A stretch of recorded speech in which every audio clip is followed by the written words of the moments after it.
Newsfirst, NEWSLINE with Faraz Shauketaly. Hello, good evening and a warm welcome to NEWSLINE Live. Tonight we are on Zoom. A senior agricultural professor has blamed the Gotabaya Rajapaksa administration's decision to ban chemical fertilizer imports for the current food crisis and accused the former administration of repeatedly ignoring warnings from experts. The agricultural sector was destroyed in seconds by this ban. Professor Buddhi Marambe joins me live by Zoom for tonight's edition of NEWSLINE Live. Very good evening, Professor. Good evening, Faraz. Now, really, the agricultural sector was destroyed in seconds. Really? Yes, indeed. It's a pathetic story. We have spoken a lot about it, Faraz, in the past. And you blame that squarely on the previous administration. What do you think led to such a misguided and ill-informed decision? That's an important question which you are still trying to find answers. Yes, indeed. I totally put the blame on the previous administration for taking this illogical decision. Who gave advice, really, I do not know. There are a lot of names that have come into picture, but whoever the people who gave advice, as you quite correctly said, have made the government destroy agriculture in seconds. The overall development that took place for over more than 7 decades since gaining independence has been ruined for us within a flash. Very pathetic. So, bearing that in mind, now, who says that we are headed into a food crisis? What's the veracity of that statement that is all over on the news? Yeah, Faraz, a lot of people have been talking about it for some time. The scientists, academia, and a lot of information have been made available to the general public also in the recent past by international organizations. If you really look at the publication that came out, the special report done by the World Food the Food and Agriculture Organization and the World Food Program jointly, which carried out a survey in Sri Lanka during June-July period, which was released just few weeks ago in the month of September, in this month itself, very categorically say that Sri Lanka is heading towards a food crisis if the remedial measures have not been taken in the correct moment. So that alarming situation have been pointed out, not to ask us to wait until it happens, but that alarm rings bells definitely. And we have to make sure that we take all possible measures that such a situation will not arise in Sri Lanka in the future. That should be our effort. So obviously there is some serious concern because the UN resident coordinator in Sri Lanka, Hannah Singer, says that Sri Lanka needs her friends to show solidarity to address shortages in food and medical supplies as Sri Lanka is facing a severe socio-economic crisis that impacts all its citizens. Now, obviously, I don't suppose the UN just make statements for the hell of it. There must be some truth in the matter. Would you agree? Yeah, quite right for us. I would like to refer to once again to the most recent publication that have came out. That is in the public domain, I guess, but have been widely circulated elsewhere. Again, the WFP-FAO joint report, which categorically say for us about 6.2 million of Sri Lankans, or about 28% of our population, some people call it 30%, is facing moderately acute food insecurity. And it also categorically says about 66,000 people in Sri Lanka faces acute food insecurity. And those are the two categories that we have to look into and look after definitely. And that's why these alarming situations are being pointed out very clearly, well in advance, to make sure the remedial measures that to be taken by the government will be in place in the near future. We have to act soon for us, definitely. As you quite correctly said, people do not talk, people do not speak, especially international organizations who are working in Sri Lanka. And this food security special report was also done based on the request of the Ministry of Agriculture. So it's a kind of government-owned business undertaking, if I put it that way. The important part is Really crucial statistics have been put forward based on the ground realities, and it's time for us to take immediate measures, not precautionary measures, immediate measures to make sure the situation will not get aggravated further. Are you able to tell us who it is, which minister asked for this report from the FAO? It's a Ministry of Agriculture. And who was the minister who asked for it? To the best of my knowledge, Faraz, I may be wrong, but the current minister in office, Minister Mahinda Amaravira, is the minister who was in charge when the food security assessment was done. Now you say that we must act promptly, immediately, but the President's office has declared, and it's reported in the weekend newspapers, the President's office declares that no family should starve, no child should be malnourished.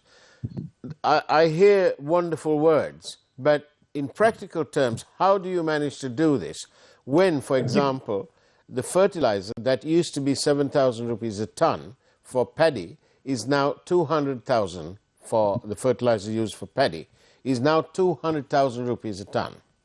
Then for other product or other sectors in the agriculture sector, the fertilizer costs 360,000 a ton. How on earth is this going to, because people as it is, they can't afford to eat. You've just said that. Some people are down to 2 meals, and that too just with rice and maybe a vegetable or a sambal of some sort. So people obviously don't have the money. How on earth are we going to address this high cost of fertilizer? Yeah, it's a Herculean task for us. As you told, I'm going back to the statement or the phrase that you picked up at the very beginning, that agriculture is destroyed in seconds. But then the revival is not easy at all. It will take quite a long period of time than expected. May not be completed in 2 to 3 seasons, may even go beyond. As you quite correctly said, the input cost have skyrocketed dramatically. You actually gave some facts and figures a little while ago. If you do it in practical terms, for a paddy farmer, for example, right now in the open market, a 50 kilogram bag of urea cost about 38,000 to 40,000 rupees. But the landing cost right now, as the government has calculated based on the CIF prices, it will be about 15,000 to 18,000 rupees per 50 kilogram bag. So there should be certain level of subsidies at the beginning for us to make sure the cost of production goes down. Because we are now at a transition period, I must tell you. We are doing a crisis management. In that crisis management, what we have to first do is to make sure the productivity aspects be looked after to the best possible extent. So we have to make sure the lost confidence is back with the people, back with the farming community, and also the uncertainty factor with respect to availability of inputs be removed from people's mind. That can only be done by realistic efforts to make sure the inputs will be available at the correct time. And of course, price will be an issue right now. So certain level of subsidy is a must. Though we say very easily and very conveniently for us, this problem has to be overcome. That will be a gradual process. The cost of production will be high. And that is why certain level of humanitarian aid has come into Sri Lanka.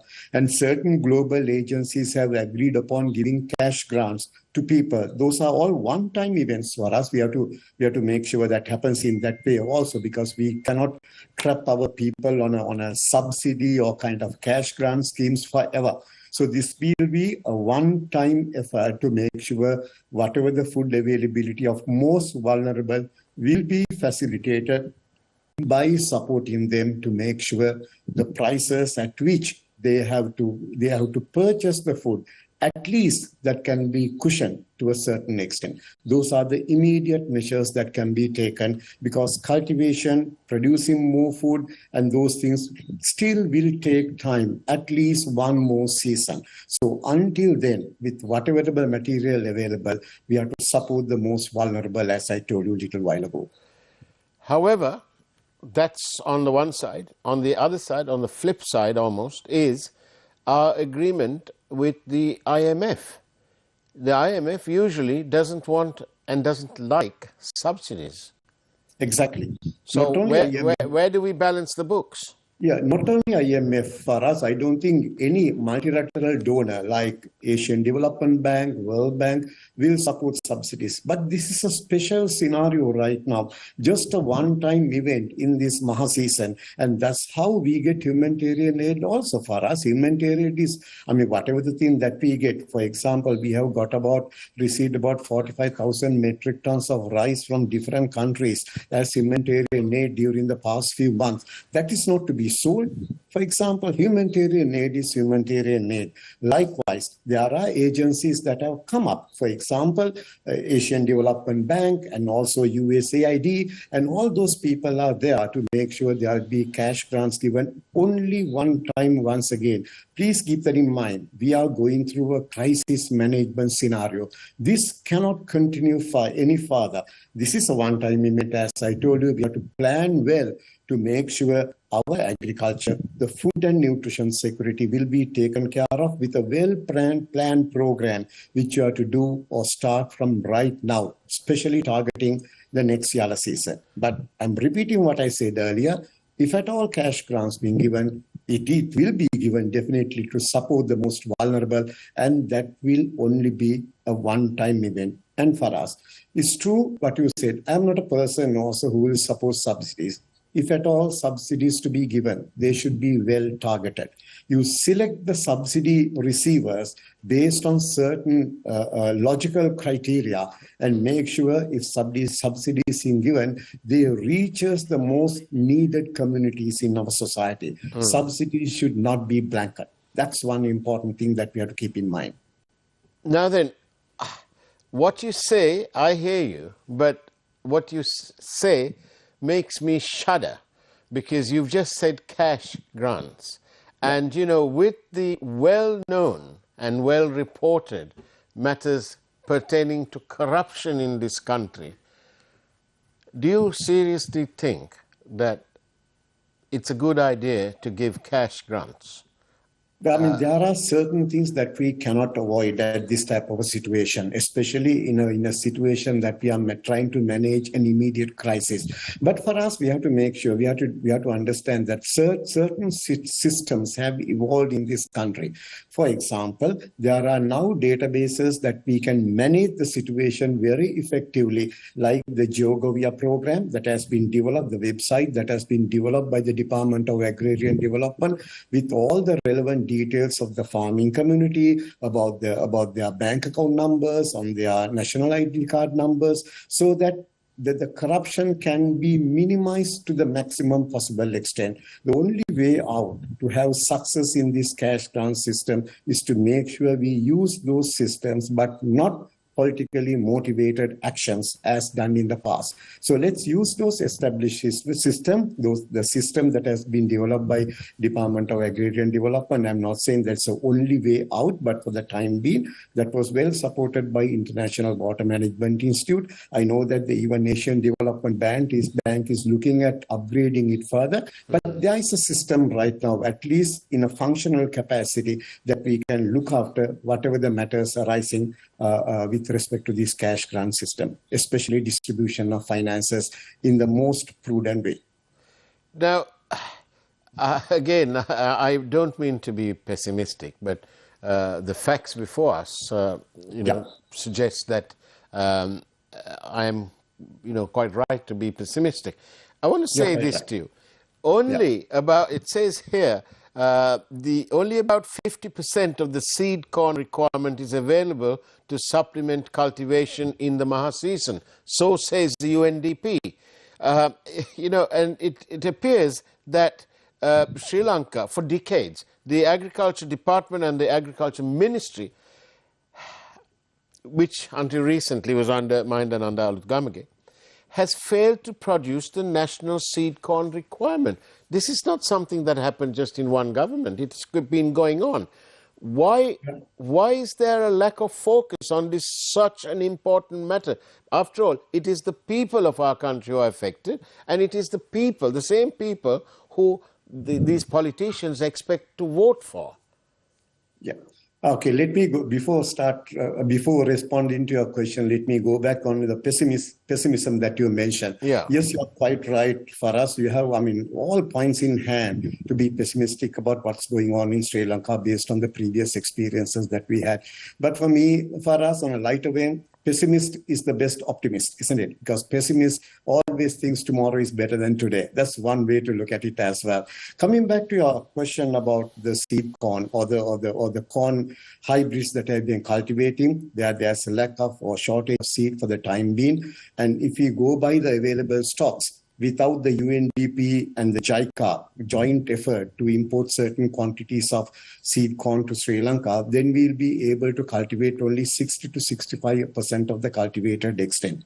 One of the main reasons for us, we jolly well know the seed requirement for a given Maha season. Indeed. And most of the corn varieties or maize varieties that we have cultivated are hybrids that were imported. You cannot go and buy hybrid seeds in the open market just by going and buying anything retail in Sri Lankan shop. You have to order it at least 8 to 10 months before. Then and only the supplier will make sure the breeding programs run and then the hybrid corn seeds are produced. That one aspect to that, because Sri Lanka did not have adequate quantities of adequate amounts of foreign exchange to make sure money can be spent to import the hybrid maize seeds or seed corn, as you said, at the correct time. But on the other hand, you brought up a very important point. What you said was we have not taken action to make sure the seed corn requirement of Sri Lanka is met. For us, Sri Lanka has also embarked on hybrid seed technology. Sri Lanka have already produced 5 maize hybrid types that can be used. But still, for us, certain fine-tuning will have to be done. Varietal development is not easy. Take, for example... Sorry, Professor. Yeah. May I interrupt you because we've run into our break. When we come back, please, let's carry on this very important topic. Let's take a look at this evening's headlines from the Primetime News team, and we'll see you on the other side of this break.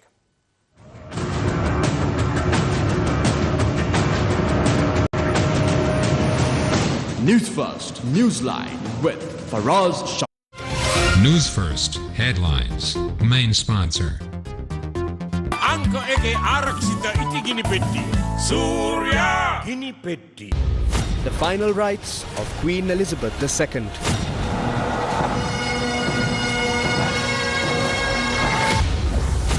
Food inflation in Sri Lanka sets new record. Purchasing of paddy halted.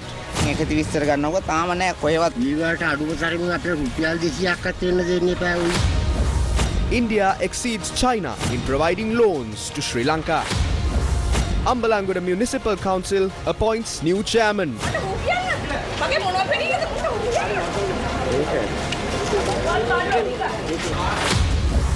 Prime Minister receives advice.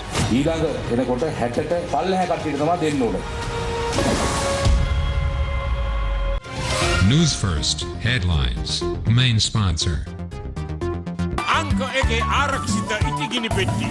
Surya gini petti. Lovatama eliya denna dilena Surya. Amataka vinnema නැති namage Surya. Kohotin dalvena gini kura Surya. Kavadat namagat gini petti Surya. Kavadat namagat gini petti Surya. Kavadat kotanat samage vishwase dinagat. Anka eke arakshita iti gini petti. Surya gini petti.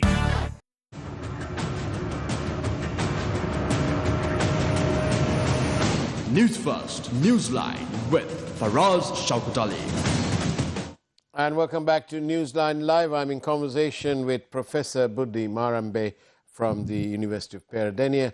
And it says here that Sri Lanka is now confronting hunger and severe malnutrition among children below 5 years old and pregnant women, despite denials by the ruling Sri Lanka SLPP party, politicians and the Health Ministry. Professor Buddhi Marambe, I know you were in the midst of an explanation. Would you also agree that malnutrition is actually a reality, it's a problem, or is it mere political speak?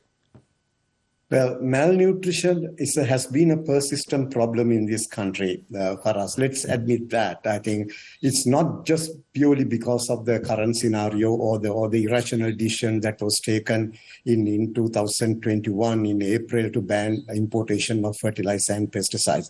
But those things would have aggravated the problem. That's exactly why international agencies have predicted that malnutrition is on the rise. But of course, this data have already been challenged by the government ministries, government entities. So I don't think it's high time to go into a controversy on that particular point at this stage. But for us, important point is that food shortages are there. That's what we see right now. Government is making every effort, at least now, to make sure that the rice availability, monthly rice availability will be met even by importing rice at quantities that we never expected to have happen earlier. Mm-hmm. So these things are happening right now to make sure, at least towards the latter part of the year, we will not run short of rice to feed our nation. But quantities only does not matter. Nutritional values matters a lot. If we do not make sure that nutritious food is being provided to our children,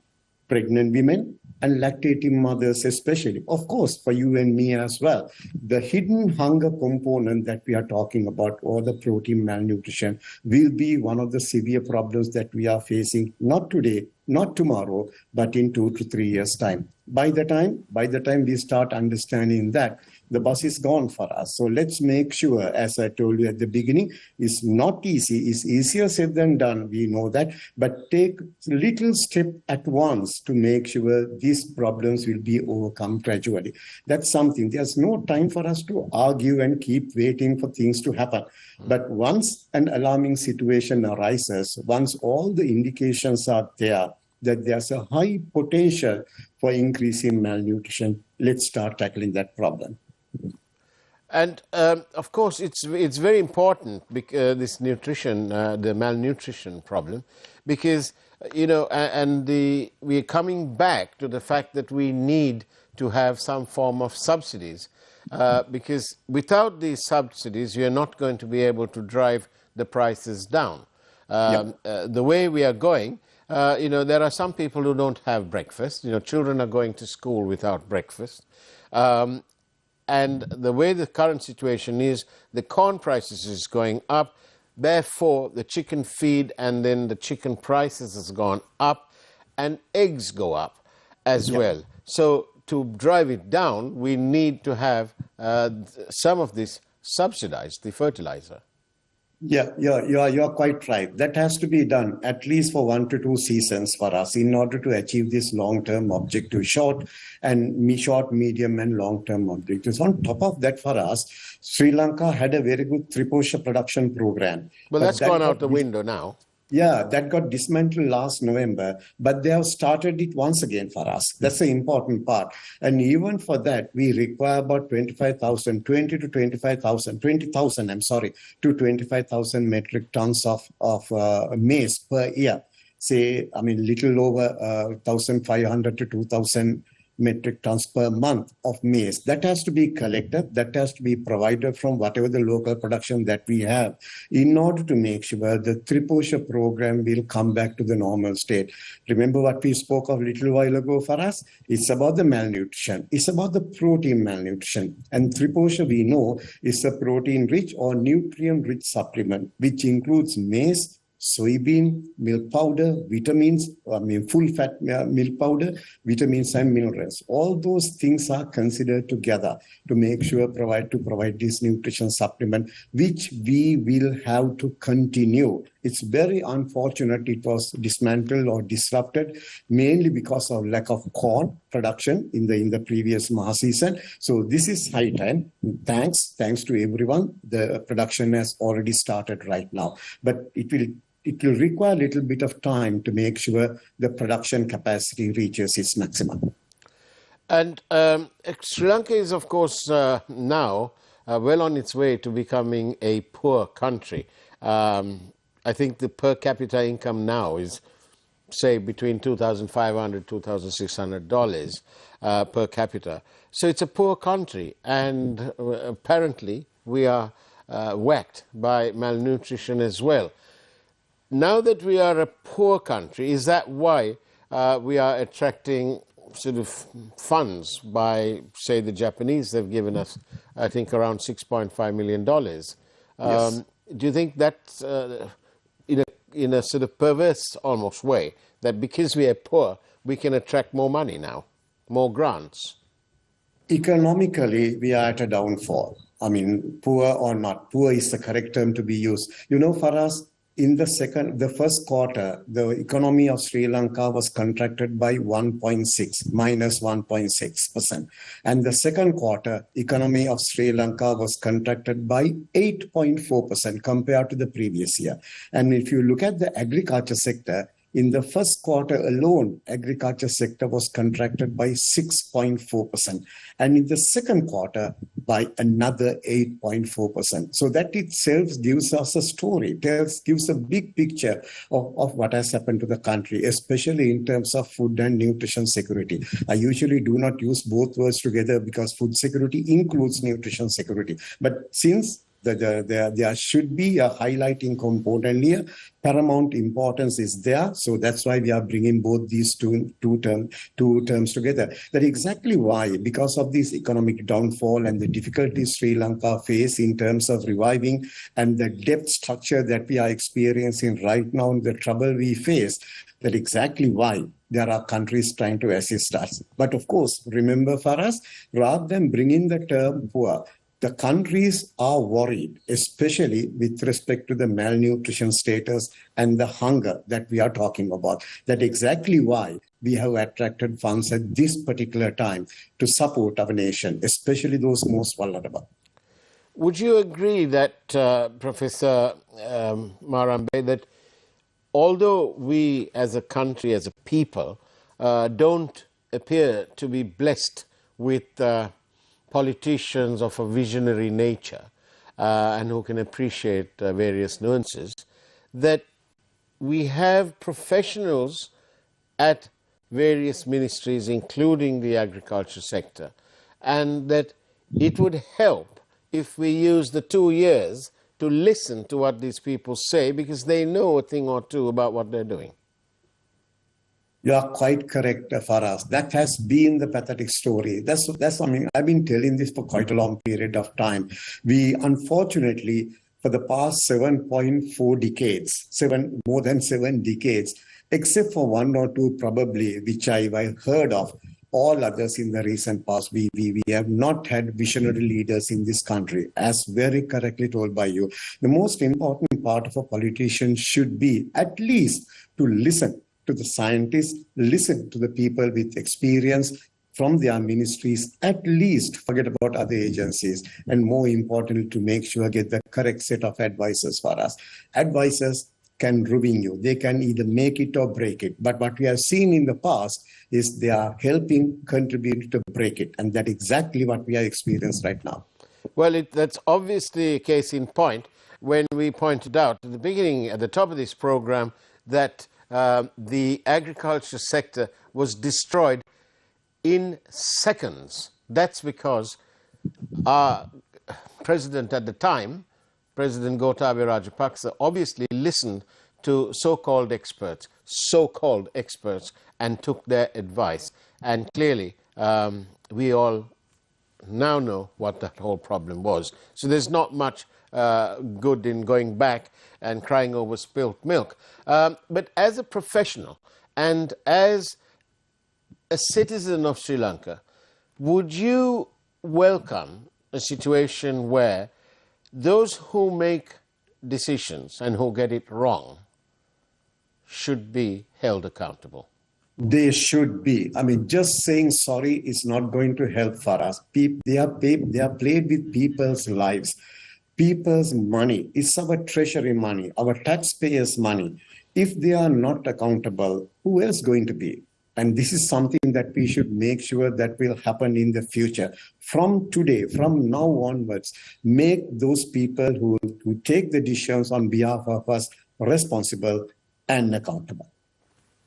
Thank you very much, Professor Buddhi Marambe, for joining us on Newsline Live by Zoom.